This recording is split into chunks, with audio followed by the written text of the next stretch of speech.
Hello, my wonderful, beautiful friends. Welcome back to another episode of our Entitled People series, where you'll hear stories about people who think they can always get their own way and that the world revolves around them. For example, there's this entitled lady who brings her own bell to a restaurant to get the server's attention. How annoying would that be? Or take this person who gave a 1-star review to PetSmart saying, "My husband and I have shopped here consistently for years, but we will use a different location from now on." They will literally lock the doors right in your face if you show up 2 minutes after closing. Well, gosh, Sarah, let's keep employees from going home to their families just a little longer so you can browse for 20 minutes and end up buying nothing because they didn't have the doggy chew toy you wanted. My friends, in this episode, you're going to hear 3 entitled stories. The first story was emailed to me by Kathy W., where a Karen gets upset because the original poster renovates his backyard. The second story is a wild tale with a wholesome twist, where a Karen in line at a supermarket gets upset about the way someone dresses. We'll finish up with a story where a woman steals from the original poster's backyard. My friends, strap yourselves in for these stories, and don't forget to hit that subscribe button for future tales of entitled people. If you enjoy this kind of content, let's dive in. My fiancé and I recently moved into a new house. It was the first house we bought, and it was the perfect starter home. The house was small, but it came with a large backyard. As someone who loves sitting outside and hosting gatherings where I barbecue, I loved my backyard. A note about this house. In the middle of the giant backyard, there was basically a permanent playground that the previous owners had set up. It looked like a playground you'd find at a public park with a giant sandbox, swings, a swirly slide, and monkey bars. It was a pretty impressive-looking playground, but my wife and I were making plans to remove it and get rid of it since we weren't planning to have kids. We planned on redesigning the whole backyard, planting trees, adding new landscaping, and more. A few days after moving in, we hired some people to come take apart the monkey bars and pull out the swings, as they were embedded in the sandbox. Anyway, before the story gets too long, this is where the entitled Karen comes in. Not long after we took it down, maybe a few days later, we got a knock on the door. It was Karen, our next-door neighbor. Karen didn't introduce herself and demanded, "Hey, I noticed you took down the playset." What was the reasoning? Why'd you take it down? Confused, I asked, who are you? I live next door. I'd like to know why you took down the playground you had back there. It was mine. I was really confused at this point because how could it be hers when it was in my backyard? I told her that we took it down because my wife and I were planning on redoing the whole backyard and would love to put a gazebo and build a deck right where the playground was sitting. That did not sit well with her. She asked, "Where'd you put it?" "That used to be my playset. I gifted it to the next-door neighbors so our kids could play on it together. My kids go and play on it every Friday after school until I get home from work." I told her that the previous owner may have allowed that to happen, and again, I explained that my wife and I wanted to redo the backyard since it's our property now. This Karen actually got huffy and upset and told us that the neighbor promised her when she moved away that the playground would stay up for the kids to play on. She then got upset at me because for years her kids would come over to play on the playground, and how dare I move into the neighborhood and start changing things on her. She demanded that I put it back up. Once I told her that we basically scrapped it, she demanded to know where we put the old playground stuff and not ask me to go get it. She then threatened me, saying that her friend is a police officer and she's going to charge me with theft because I essentially threw away her property, even though it was a gift to the old neighbors. So yeah, I lived beside a Karen, and no, the cops never came knocking on my door. It actually amazes me that some people think they can tell you what to do on your property. I understand it was a gift to our neighbors, and the neighbors essentially sold it with their house, so I'm pretty sure it was fair game, and nothing could have been done for Karen in this situation. Did Karen have the right to get upset at the original poster for getting rid of her gift? Before we go into the next story, I found this video on the internet where an entitled mom lets her kids play in a random person's backyard. I'm totally shaking my head at how entitled this mother and her kids are. Next story. This happened this morning between 9 and 10 in the morning. I went to the supermarket to grab a few things for lunch and dinner.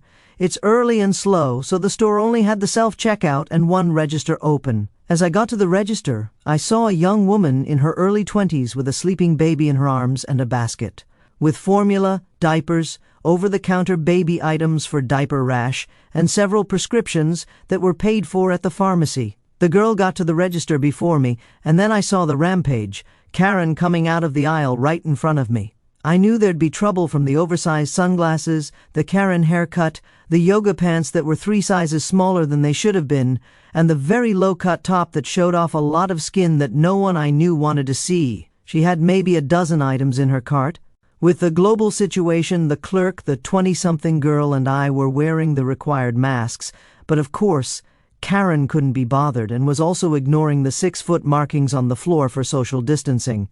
The mother was holding the sleeping baby and trying to fish her wallet out of her small purse, while also holding the diaper bag and the usual baby accessories. The cashier hadn't even finished ringing the girl up when the wild Karen started complaining in a loud voice about unprepared shoppers not even having their money ready. Karen's cart was almost touching the 20-something's leg. Naturally, Karen's complaint at full volume had the unfortunate effect of waking the sleeping infant, who registered his displeasure by letting everyone within hearing distance know. The mother was attempting to calm the infant and get her wallet out of her purse.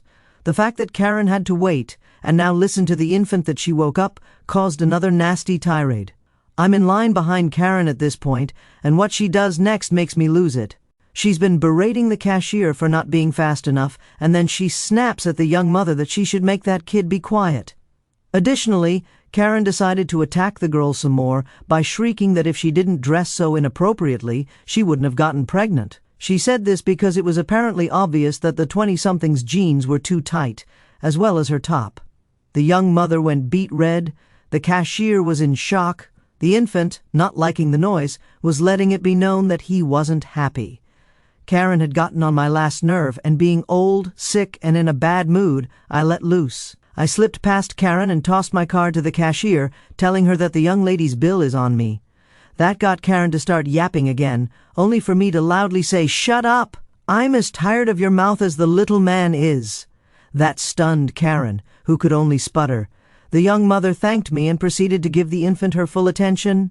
Karen was fuming and started heaving her items onto the belt, but apparently her mouth recovered before her brain. As soon as the cashier finished ringing her up and asked for payment, Karen turned toward me and sneered, "Well, aren't you going to pay for mine as well?" I was done with her and responded, "No, I don't like people who wake up sleeping infants with their big mouths." Karen then huffed and stormed out. I was hoping for an "I demand to speak to the manager" moment, but you can't have everything. After I paid for my groceries, I headed to my car and was pulling out of the lot when I saw the young mother sitting at the bus stop holding the infant. Buses out where I live run every hour, so I decided to offer her a ride. It turns out she only lived a couple of miles away, under 15 minutes by car but a couple of hours on foot carrying a baby and supplies. I learned that she had just moved to the area with her husband for his job. I asked her about the little man and learned that as her husband got paid, they wanted more of the stuff the baby needed. But right now, they were just making do with what they had. I wrote an address down and told her that if her husband was off on Saturday, she should have him bring them to the address for a yard sale with tons of baby stuff. It just so happened that my niece was getting rid of things, as she had all the babies she needed and had every supply an infant would require. The girl told me that she would make sure to pop by and thanked me again for everything. I dropped them off, made it home, and gave my niece a call, describing the girl and the infant and telling her to give the couple anything they liked, and I would cover whatever they couldn't afford. What a wholesome ending to a wild story. The original poster is such a good person. In rough times like these, we all should do our best to watch out for one another and help others in need. We definitely need more people like the original poster in this world. People who can be bold and stand up to Karens while also being compassionate toward others. Next story. Our block has many houses on it, and they all have iron black fences that are around 5 to 6 feet high with gates. Behind each fence, most people have some plants, a little garden, or a tree. You get the idea. It's clear that these belong to each of the respective houses. In front of my family's house, we have a small cactus garden, some tall planters with succulents, and a little vegetable garden with tomatoes, basil, and more. My grandmother is really into plants, and it's given her stuff to do during this pandemic. The 2 tall planters with succulents are closest to the fence, so someone could stick their hand in and take plants out if they wanted to. So I'm walking home, and I see this woman sticking her hands through the fence. I think she's taking our tomatoes, so I speed walk up to her and ask, "Hi, this is my garden. What are you doing?" "Oh, hi," she answered. "You have a lovely garden?" "I'm not damaging anything, I'm just taking some of these succulents and some of these plants." I looked, and while she did take some succulents, She also just picked weeds out of our garden. I said to her, "I'd appreciate it if you gave those succulents back. They're our plants, but you realize you just took weeds out too, right?" She didn't look bothered and said, "Oh, I took some pictures of these for my photography class, and everyone loved the pictures, so I thought I'd take some." I replied, "You can have the weeds, but I'd like my other plants back." She was more embarrassed about taking weeds than stealing plants out of my garden, and this whole photography class thing was really weird to me, but whatever. She can just keep her random weeds. It was the weirdest experience ever, and I'll never understand how people think they can just stick their hands into someone's garden and take their stuff. Next story. My neighbor is a complete Karen, which I've posted about previously. I thought I might have just gotten off on the wrong foot with her, so I decided to speak with Karen's neighbor on the other side. I knocked, introduced myself, and asked, "Do you find that Karen can be difficult?" The nice neighbor laughed, rubbed his hands together, and said, "How much time do you have?" A few weeks ago, it was the nice neighbor's 3-year-old kid's birthday. Following the UK's COVID guidance, they invited one other household to their garden for a barbecue to celebrate. A few hours into the lunch, the police knocked on the door. Karen had called the police on a 3-year-old's birthday party, reporting a ruckus and a breach of social distancing protocols.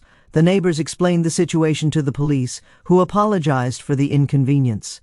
"You probably thought that was the end of it, right?" "Nope."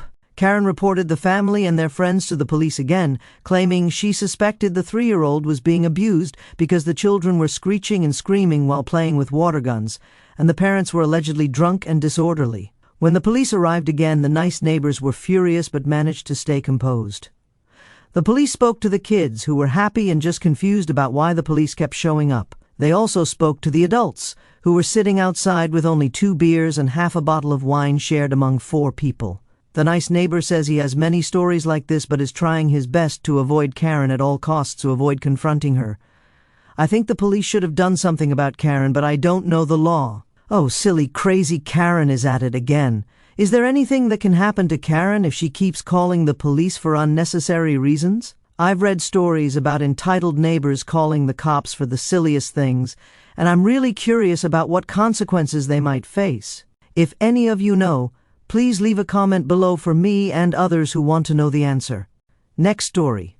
This story happened several years ago when I first became an assistant instructor at a martial arts school where I train. We share our building with several other small martial arts schools and disciplines, so pretty much everyone is tight-knit and knows each other. A few days earlier, a student from the karate class had asked to join my jiu-jitsu class, which focuses on grappling-based martial arts for those unfamiliar. His mom dropped him off for his first day of class, and about 20 minutes later his dad showed up. He sat down and watched as I taught basic groundwork, including some basic attacks and reversals from the guard position. The guard position involves one person on their back with another on top, which is important for later. The entire time the son looked extremely uncomfortable, though I didn't know why. After about an hour, the class ended. I dismissed everyone, greeted some parents, and prepared for the next class.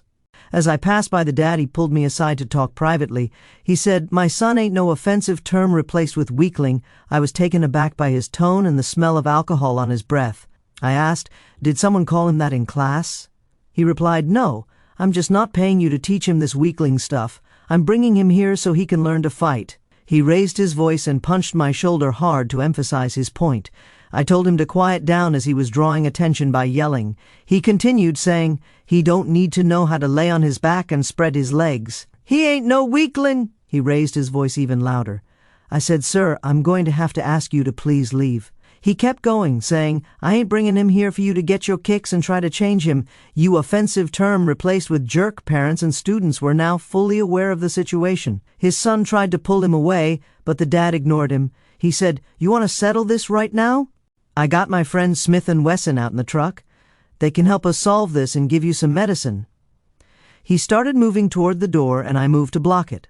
I told him to sit down, trying to sound intimidating, but in reality, I was struggling to control my emotions.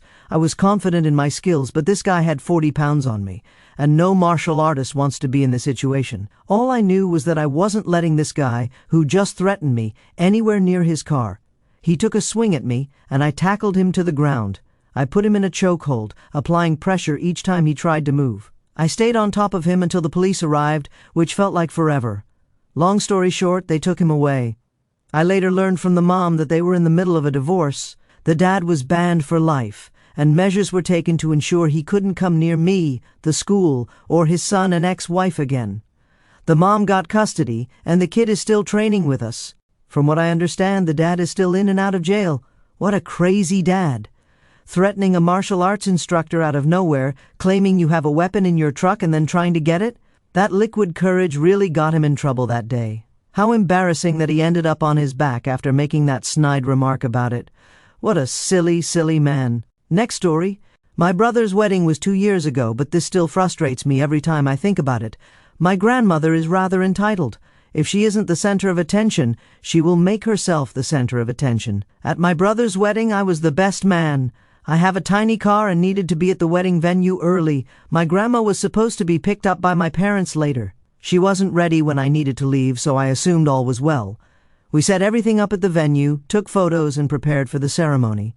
Finally, my parents arrived with my grandma in tow. She was already upset and causing a scene because I had abandoned her when I left for the venue.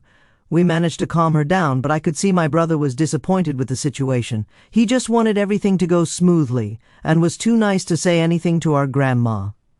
Things went okay for a while until we were seating her in the chapel. She wasn't allowed to sit with my mom and dad at the very front, where the parents of the bride and groom had the place of honor.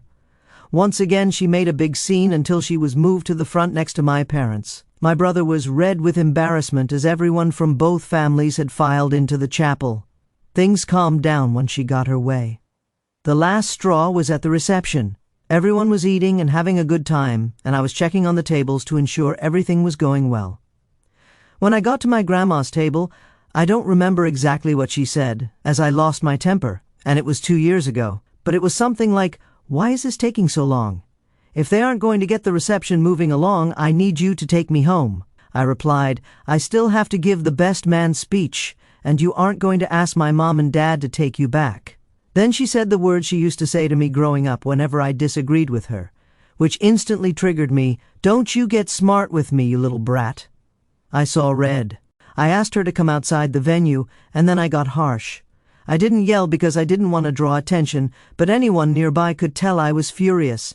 I said, "You need to sit down and be quiet. This is my brother's wedding. He still believes you're this amazing person he wants in his life, but I know you're a vile person.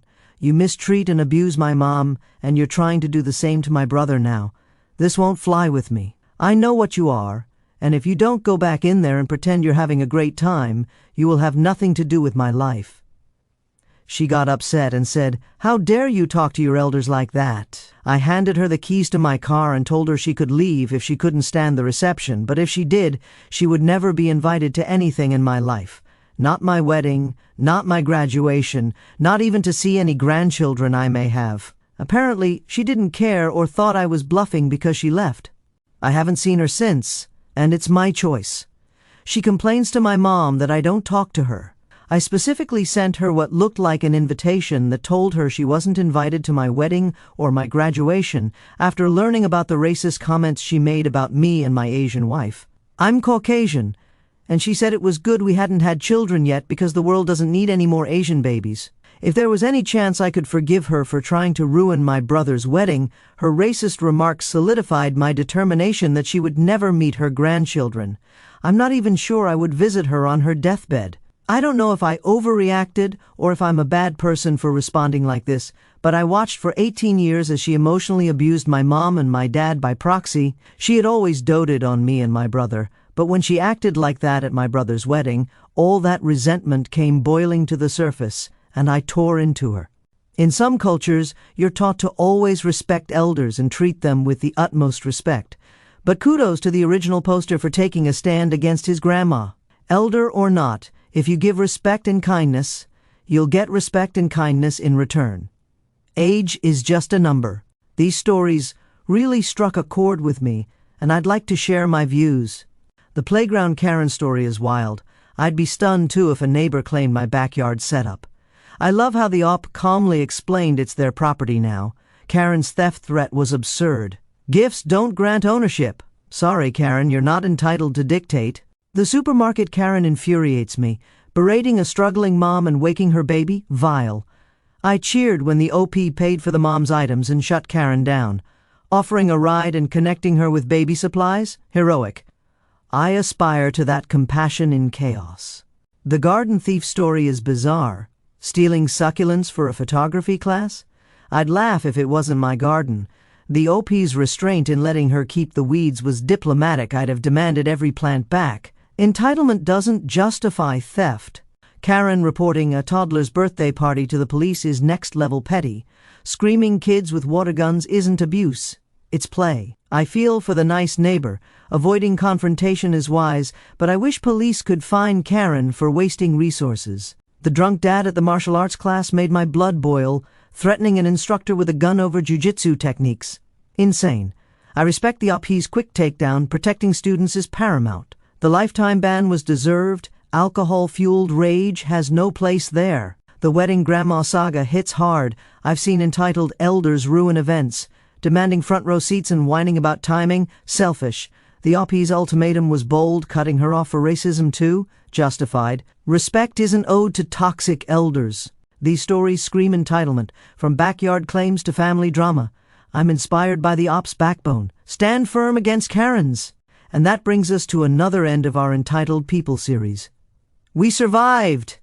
If you enjoyed the stories today, be sure to hit that thumbs up button, and I'll send you a virtual puppy. If you missed the last episode of Entitled People, go check it out.